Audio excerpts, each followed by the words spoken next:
Hello, this is UCL Uncovering Politics, and this week we're looking at parades in Northern Ireland. How do they affect relations between different groups in this historically divided society?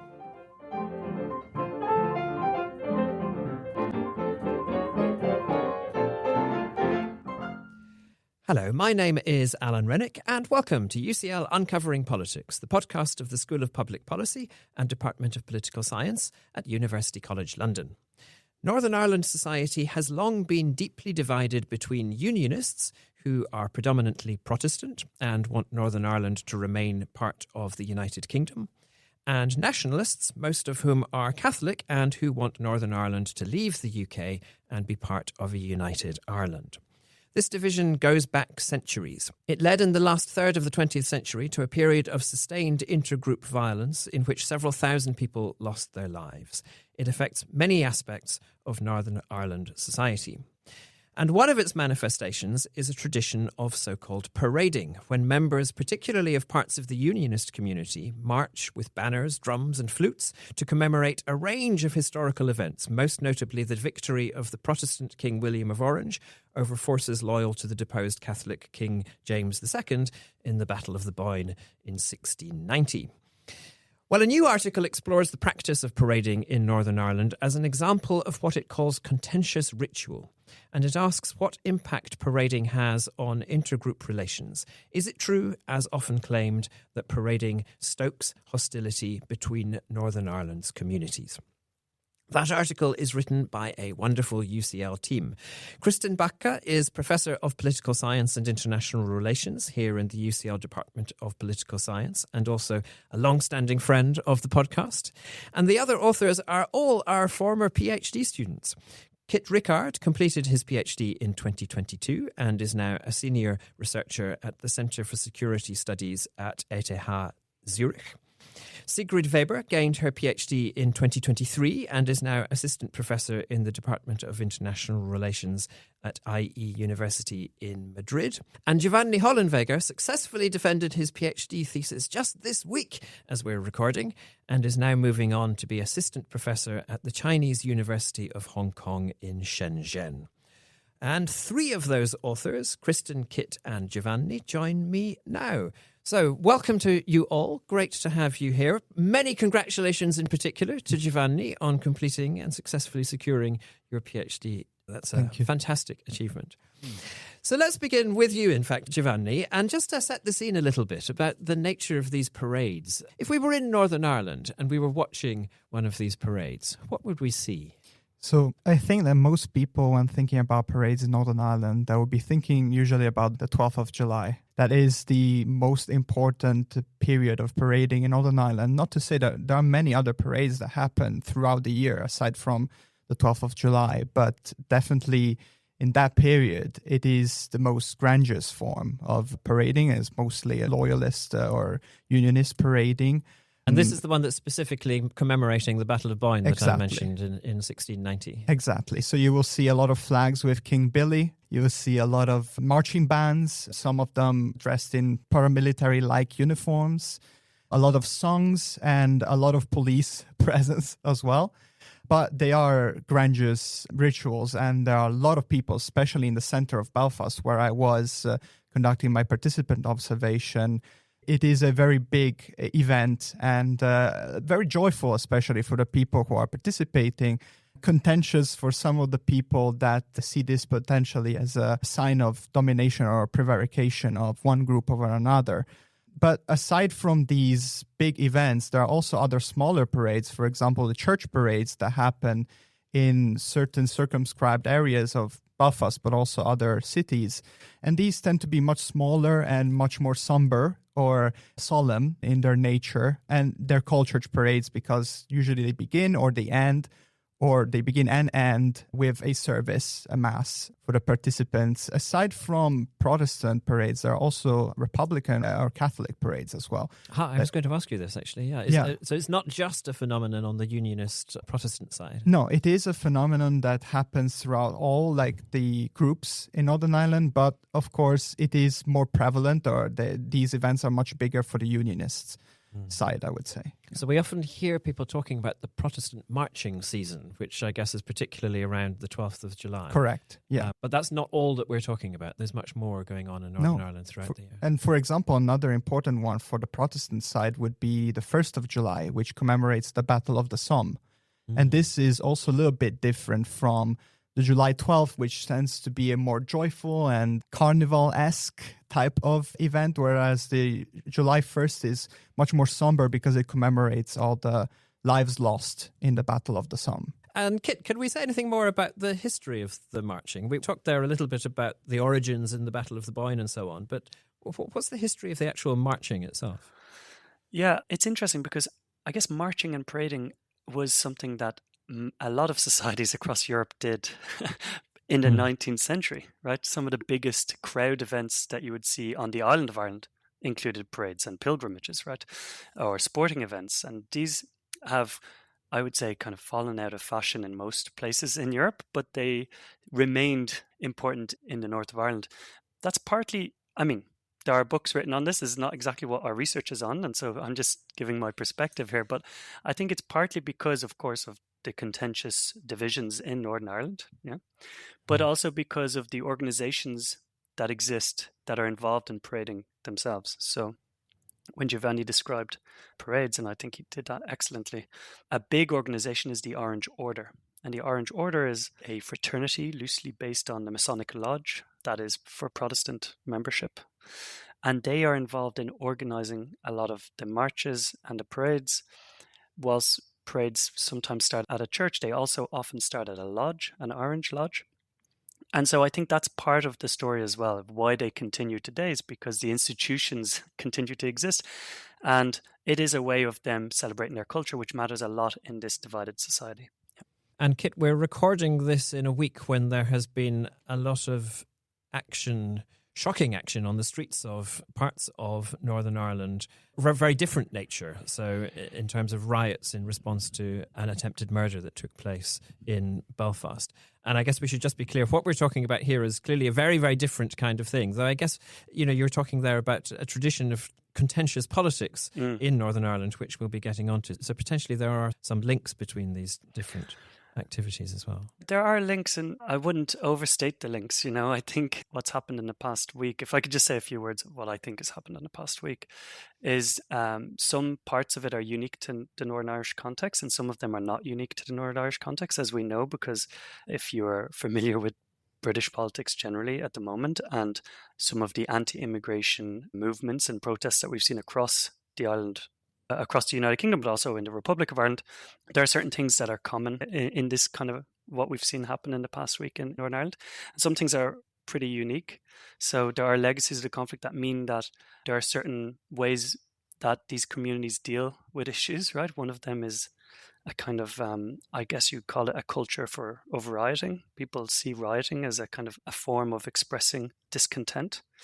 But you also have a kind of nostalgia of the war that doesn't exist in places like Southport or Southampton, right? So young people, generally male, although a lot of people suffered during the conflict, a lot of people also, or some people, got esteem, got a purpose, and there's some nostalgia in Northern Ireland around this. And also, this is interesting because, I am Irish from the Republic of Ireland. I am also Catholic, but there's a lot of trauma on the island around images of people being displaced and burnt out of their home, because that's how the conflict started in the 1960s, right? And it was Catholics that were targeted in that way. And so when that happens, when that form of violence happens, it kind of triggers both sides, right? The Catholics are also feeling very traumatized by the events that have occurred in the past week, because it is a stark reminder of what happened 60, 70 years ago. And then there are certain legacies that are interesting. One of the kind of peculiarities of the violence is that the initial attempt at murder, the knife attack, which was incredibly brutal, happened in a predominantly Catholic neighborhood. But the violence that we see is happening in predominantly Protestant neighborhoods. And it's kind of, if you've been to Belfast, you know that these neighborhoods are very segregated, right? So it seems quite puzzling. But I think that is also, in a way, partly, not only, but partly a legacy of the conflict, in the sense that Irish Catholics who identify as Irish in Northern Ireland have this kind of affinity to immigrants because they're coming from war-torn countries where they kind of see a link to their own histories. So that might explain some of the patterns of violence that we've seen. But generally, Really I'd say what you see in Northern Ireland actually is what you see everywhere, in Dublin, in Manchester, in Southampton, in London. It's just the way the community responds probably is a function of the legacies of the conflict. Very interesting. Thank you for that, Kit. And I should just say that we're recording this about a week ahead of when the episode will go out. So clearly further developments may take place during that period. Kristen, let's turn to you. We've been talking about contentious politics, contentious ritual when referring to these parades. What do these words mean? Yeah, so the contentious nature of these large-scale public events is that, they're very visible and they're celebratory for parts of the community, but they might be seen, as Giovanni was pointing out, as threatening to other parts of the community. And of course, the parades that we think of the most, the July 12th parades, the unionist parades, often they might be routed through or near Catholic areas. So this is part of what makes them contentious. In terms of, the strict definition of what is a contentious ritual, we draw on Jonathan Blake, who has also written about parading in Northern Ireland. And he defines contentious rituals as socially standardized, repeated actions that are considered contested because of the political claims they are seen to make. So it's not that these are political events or parades per se. They're cultural, they're, celebratory of a community or a culture, but they are seen to be political or seen to be making political claims, particularly by the out-group in the community.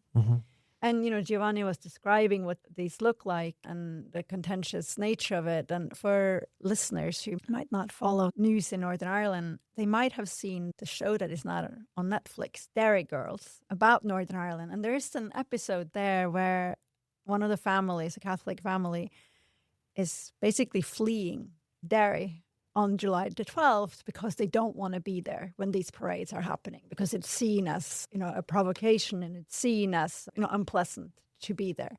And that show is, it's a funny show, but it's, there's a serious undertone. Yeah, very much recommend Dairy Girls to anyone who hasn't seen it. And presumably the sorts of thing that we see in Northern Ireland are not unique to Northern Ireland.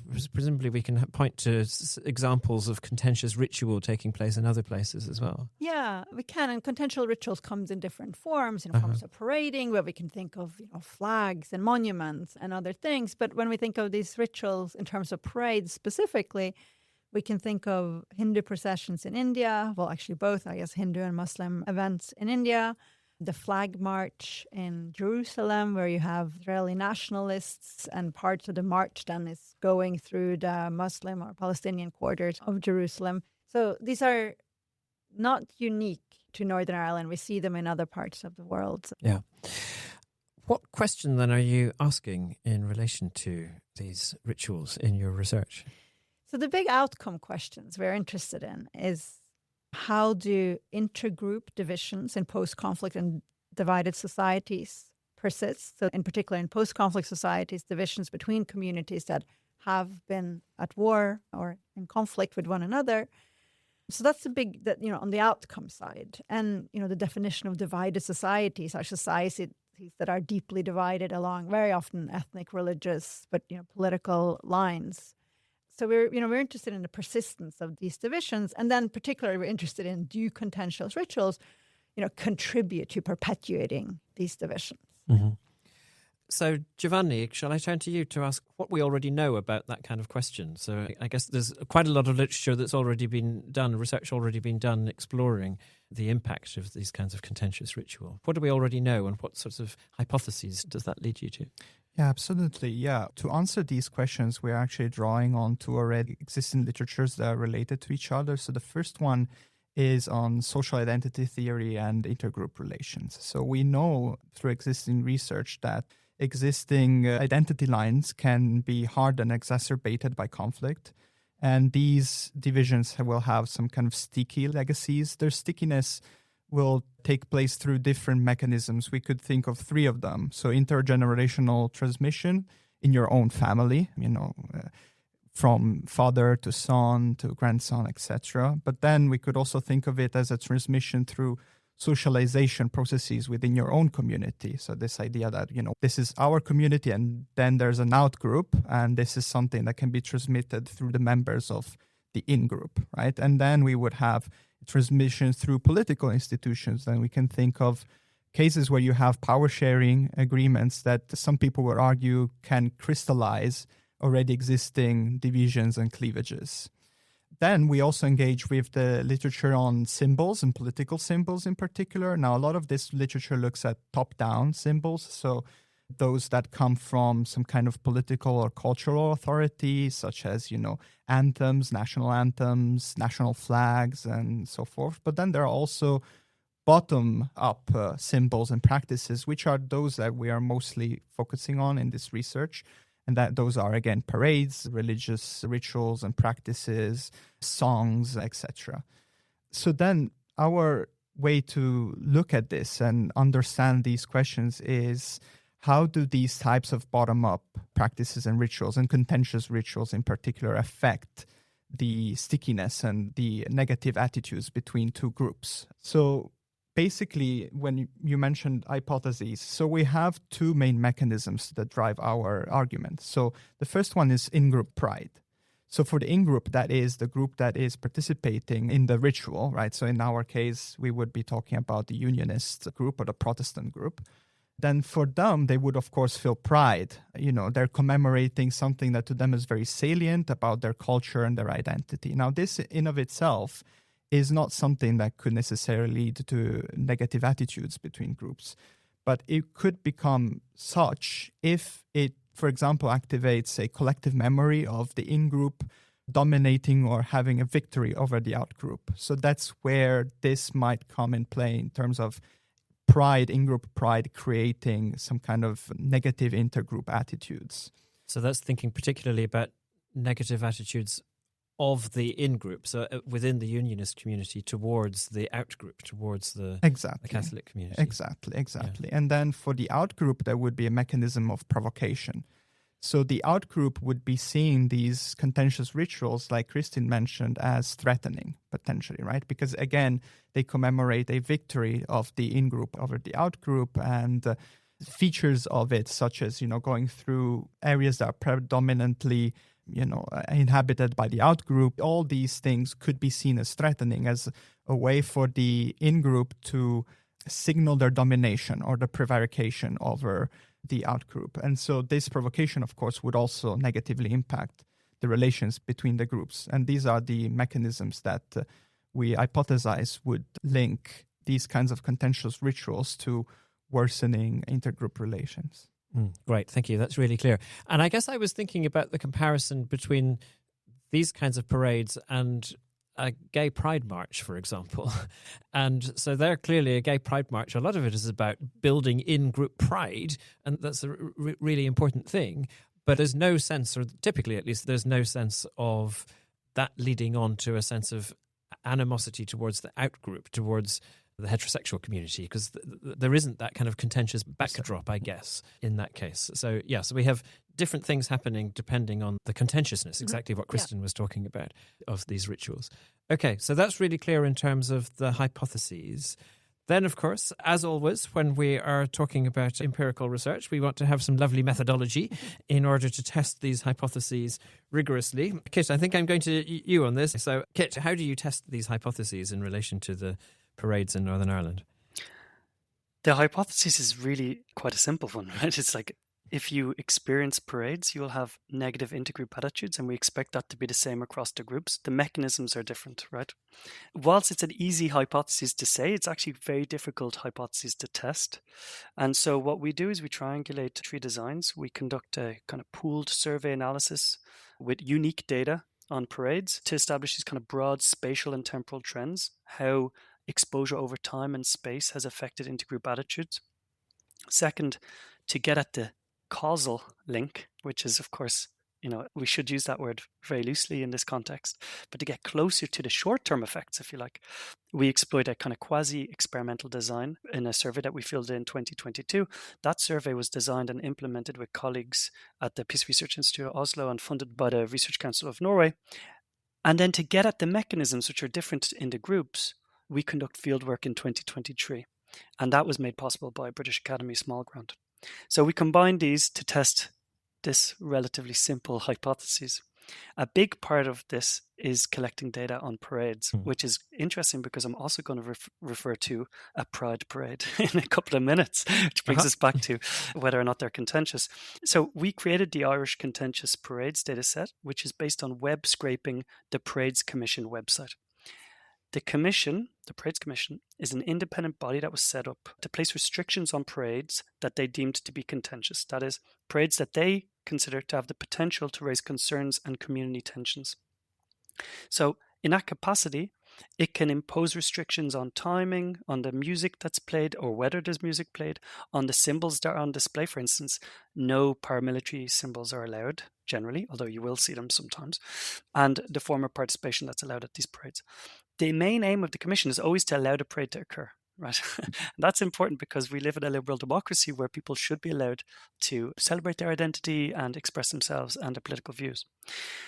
So part of this is that their website lists all the parades because the communities that may be affected by a parade, they have a right to know whether there will be a parade, where it's going to occur, when will it occur, how many people will be present, and so that they have the opportunity to object to the parade, again, because it's a liberal democracy. So therefore, the website includes a lot of information on every single parade, including route descriptions, which we use to geolocate about 93% of these parades.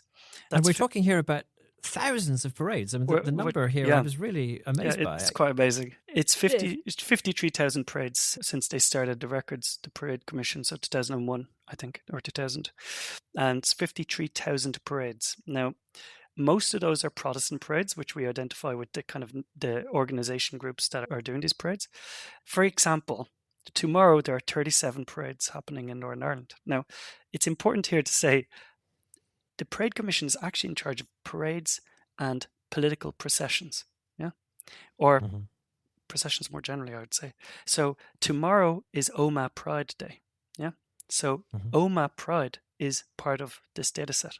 Right, we remove it in our analysis, but it's important to say that the 53,000 actually also includes all sorts of parades that are not linked to what we're specifically interested in. Each year, there are between 100 and 300 parades which are considered contentious. Now, Omagh Pride is one of those. All pride events in Northern Ireland are considered contentious, or I should use the word that the Parades Commission uses, which is sensitive, because people have the right to object, and people do object to pride events, predominantly religious organizations, but you will also see individuals entering objection and fielding protests, and so they enter the data set that way. We actually remove them, but it's important to say, because you were speaking about pride, the dynamic, we wouldn't expect it to be the same, but in this context, it is considered a sensitive parade. And so just a couple of notes on where these parades occur. The problem with a podcast is I can't show you, but they tend to occur in Protestant areas, as you would expect. And like I said, there's about 100 to 300 per annum that are considered sensitive by the Parades Commission. So how do we use this parades data? We combine it with British elections study surveys, which are conducted during general elections in the UK. And here, the main independent variable of our analysis is exposure and number of contentious parades that occur in a person's district in the year of an election. And we use two dependent variables, very common measures of intergroup attitudes. One is around marriage and the other one is around schooling. Would you mind a close relative marrying across religious lines? Would you send your child to a mixed religious school? And the bottom line here is that we find a negative correlation between the number of contentious parades and respondent intergroup attitudes, right? So that's some support for the hypothesis. Of course, this analysis is observational and it's prone to a lot of methodological issues, not least of which, I will state, is endogeneity. So do contentious parades occur because there are negative attitudes? That's the classic. And so to account for this, we exploit a survey that we fielded in 2022 during the marching season from May to September. And because this is the quasi-experimental bit. This is the quasi-experimental bit, yeah. And so because the date on which people were interviewed is not related to the peak of the parading season, which is the 12th of July, we can compare the views of people before and after to identify what effect, using that word loosely again, the peak of the season has on their intergroup attitudes. And so this is a survey that you were fielding over a period of several months, if I remember. Yes. But it was several months that went over the 12th of July. That's so you correct. Can look at before and at after. Yeah. And we're also, this is important to state, the survey is fielded in areas that we would say are deprived in Belfast and other urban areas. These are the kind of areas where you tend to have contentious parades. Yeah. Again, our dependent variables, so our measure of intergroup attitudes here is the extent to which people would live in a mixed or a segregated community. And what we find is that there's basically a negative effect. After the 12th, you find that those views are more negative than they were before. And we find that this is more persistent amongst Catholic respondents than Protestant ones. So we conclude from this that contentious rituals repeatedly impact intergroup attitudes every year. These parades happen every year, which helps us understand the negative association that we find in the kind of broader observational study. And crucially, it points to a kind of causal link, not just being that negative attitudes cause parades, but that parades lead to negative attitudes. Yeah. So there you're positing that there's no plausible alternative explanation for why there would be this change from before the 12th of July to after the 12th of July. So it's not like the weather hots up and people get more kind of angsty or something like that. But that's a great comment, because ultimately that's why I'm using this word quasi-experimental very loosely. We cannot rule out that people generally over the summer, because of the heat, for instance, or because of something around August that is unrelated to the 12th, causes negative attitudes, right? And that's why this is really not a cleanly identified effect. And that's why we triangulate it with other approaches.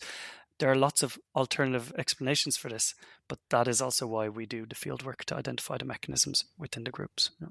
Fantastic. On which we turn to Giovanni, who was in Belfast, as you mentioned earlier, and actually observed these parades and talked with people taking part in the parades. So do you want to tell us a bit about what the kind of process of that research was?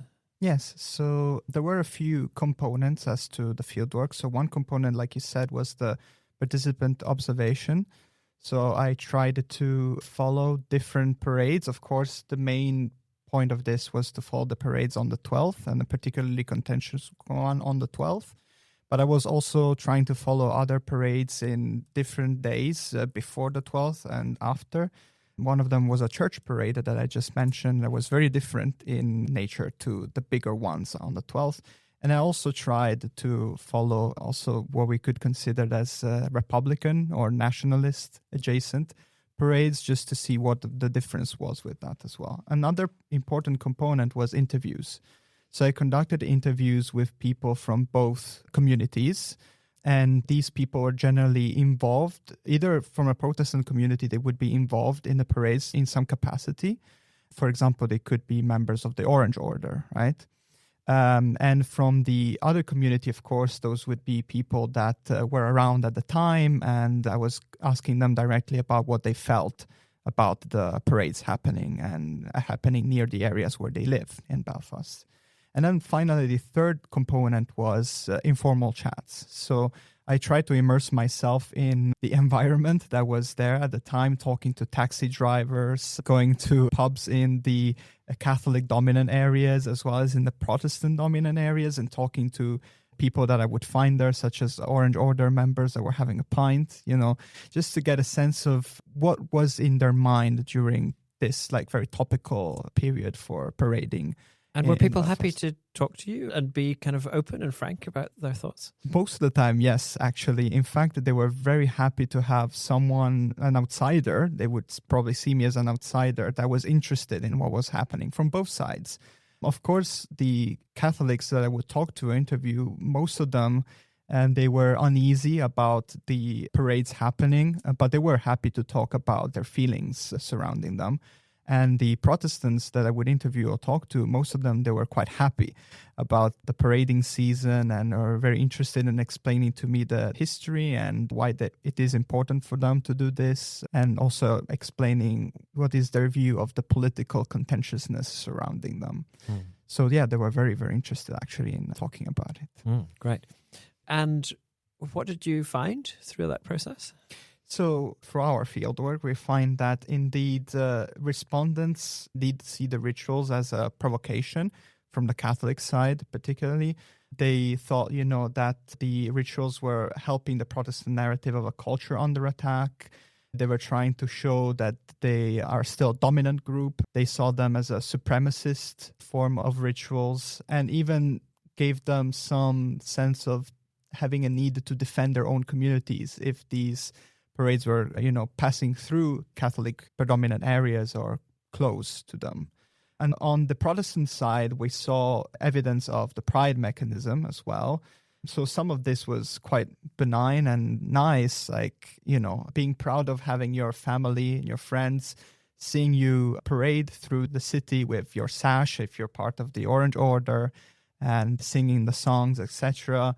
But yeah, it was a way for them to celebrate their identity as opposed to Irish or Catholic identity as well. So that sense of opposition and the otherness of the other community was part of that pride feeling. Yes, yes, absolutely, yes. And then we did find something that we didn't necessarily expect from our theory, but that was quite interesting. We actually found evidence of the provocation mechanism for the Protestant side as well. So many of the Protestant interviewees and people I talked to generally were saying that they felt the Catholic side was provoking them as well through their contestation of the parades. They thought that the Catholics were trying to suppress their freedom to do these parades, and they were trying to get a reaction from them to show that the Protestant side was violent. So we noticed that this could be indicative of a potential escalation dynamic going on between the groups.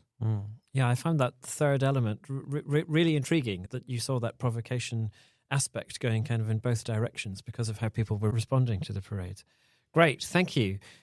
So, Kristen, putting all of these elements together, Kit and Giovanni there have described the different parts of the research. What overall do you think we learn?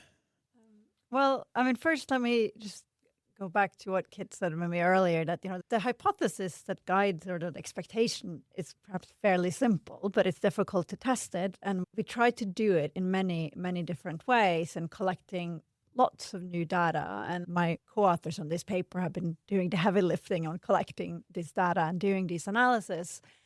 And so I think it's a nice example of trying to figure out what might look like a simple relationship, which isn't so simple to test, but using different sources of data, different tools, to try to get at it. And I think overall, it paints a picture that, suggests that these are rituals, they are contentious, they do have negative intergroup effects.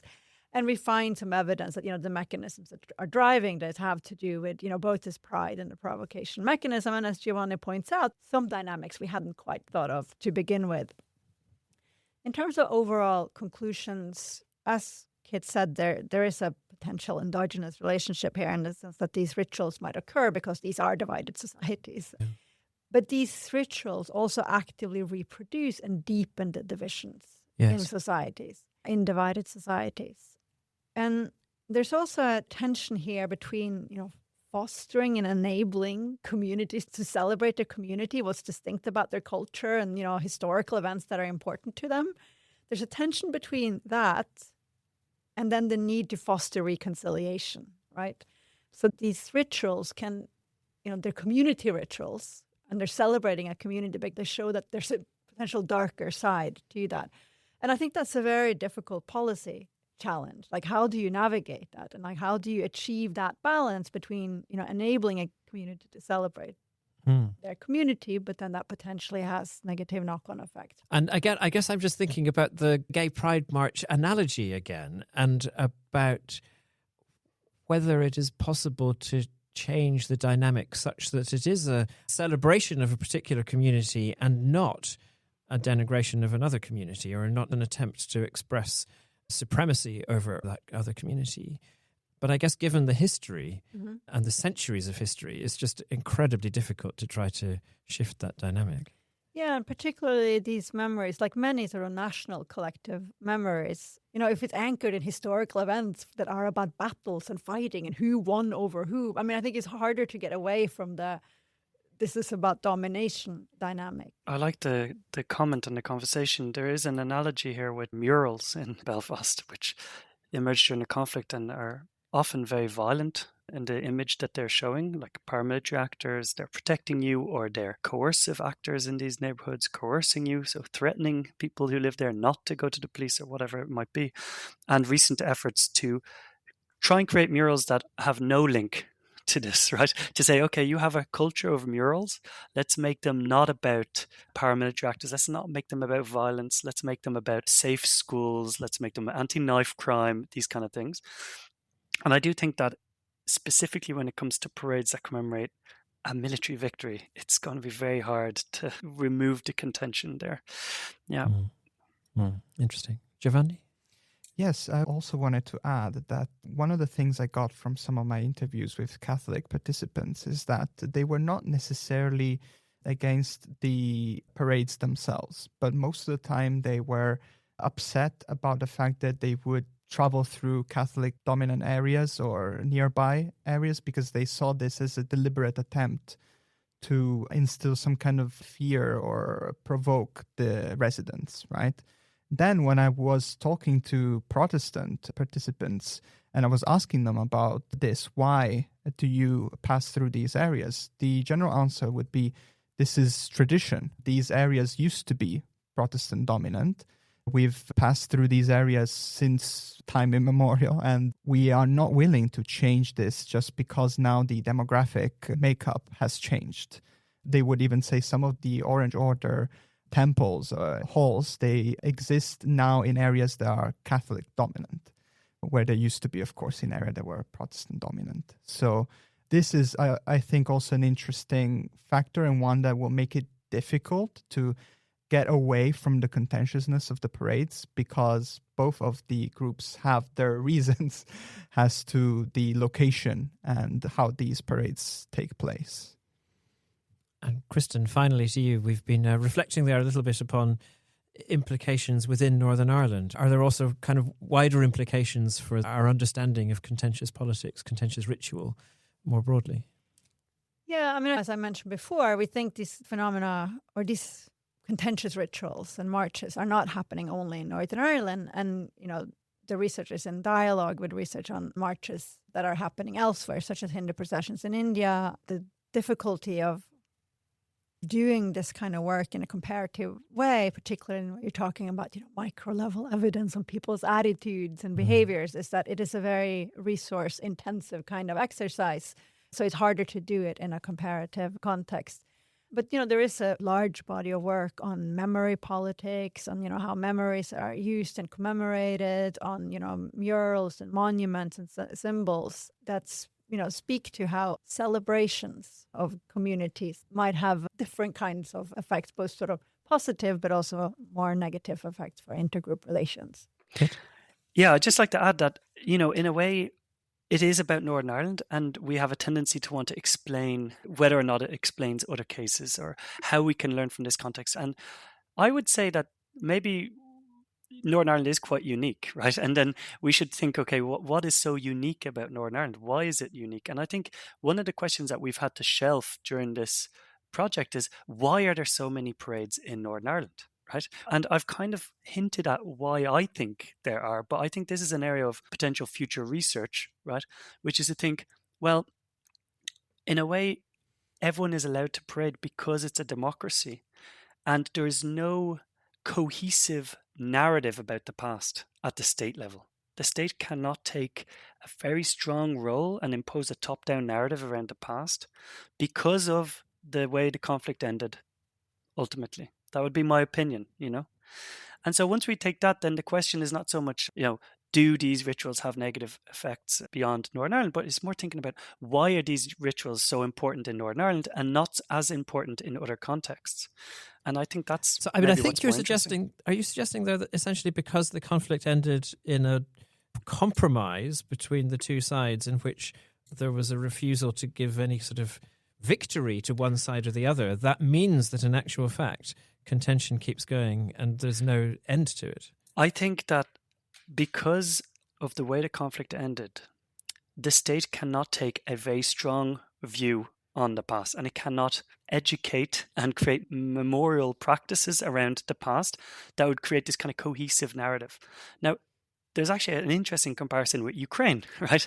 Ukraine from 1990 to 2014 did not have a national historical program because it was just too contentious to try and create a common story of the Ukrainian nation that would not anger people in eastern Ukraine, satisfy people in the West, and not anger Russia. And so it didn't. And you see this very low-level, bottom-up memory practices in the names of streets, in the statues that appear. You can map these in Ukraine. It's incredible. They're very spatially cohesive, yes? And then, of course, when Russia basically annexed Crimea, you have this complete shift in Ukraine where they realize, okay, now we need a cohesive narrative. And I think that is part of the story here, that actually Northern Ireland cannot take this narrative. And so memory politics is really a bottom-up, a very communal activity. You see this in the museums. You also see this in the educational policies of the North. We're getting into really fascinating territory here. We've gone over time, so thank you all so much for talking about this paper. Thank you to Kit, to Kristen, and to Giovanni. We have been discussing the article Contentious Rituals and Intergroup Relations Parading in Northern Ireland, written by Kit Rickard, Giovanni Hollenweger, Sigrid Weber, and Kristen M. Backe, and recently published in the British Journal of Political Science. As ever, we will put the details in the show notes for this episode. We'll be back next week for our final episode before the summer break, when we'll be talking with Professor Meg Russell. Meg recently stepped down after more than a decade as director of the UCL Constitution Unit, so we'll be looking across her career to date as a leading expert on the UK Parliament, and in the week of the 10th anniversary of the Brexit referendum, we'll be considering the momentous changes in the UK constitutional politics that have taken place over recent years. To make sure you don't miss out on that or other future episodes of UCL Uncovering Politics, all you need to do is subscribe. You can do so on Apple, Google Podcasts, or whatever podcast provider you use. And while you're there, we would love it if you could take a moment of time to rate or review us too. I'm Alan Rennick. This episode was produced by Matthew Dinn. Our theme music is written and performed by John Mann. This has been UCL Uncovering Politics. Thank you for listening.